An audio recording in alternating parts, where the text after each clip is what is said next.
Thanks for staying with us on Newsline.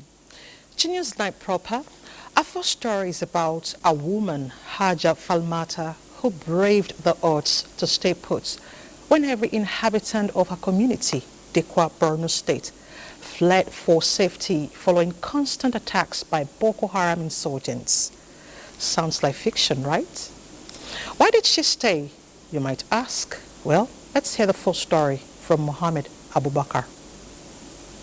It will amount to making an understatement to start narrating the massive displacement and losses to property and above all precious lives caused by the more than a decade-long Boko Haram insurgency in the northeastern part of Nigeria, Borno State in particular. History of such an unfortunate incident will not be complete without relating it to Dikwa, a predominantly Kanuri community noted for farming and commerce. It was a record that Dikwa, with a population of about 300,000 inhabitants, was for 4 good years a ghost town, meaning that all the inhabitants had to flee to become IDPs elsewhere, owing to constant attacks by the Boko Haram insurgents. NTA came across Haja Falmata, believed to be the only mortal who refused to leave Dikwa, as did all the inhabitants when the attacks by the Boko Haram fighters became ferocious and incessant.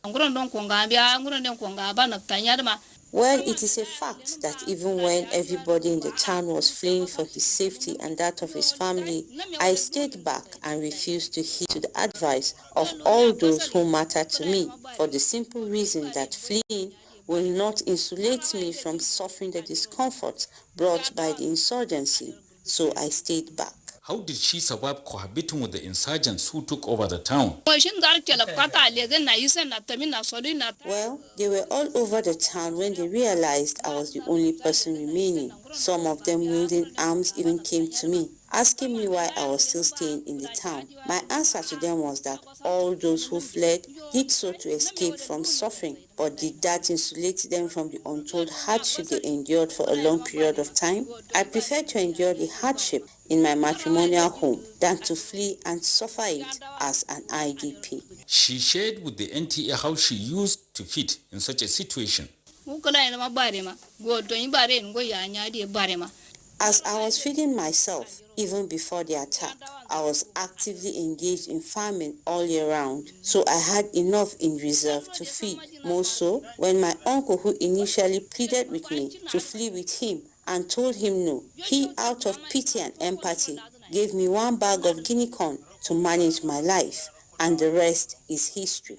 She speaks on why she refused to flee even when she had the chance, as did others, including her immediate family members. At the beginning of the attacks, we were 5 in number as siblings. When the attacks became lethal and incessant, the 4 of the siblings fled, leaving me behind, though in apprehension. I thought of the endless trekking, thirst and hunger often associated with life as a refugee, so I told myself to remain back, and so it was. When and how was Dikwa town freed of the Boko Haram fighters? The revelation by Ya Halima Bor is too vivid to be doubted.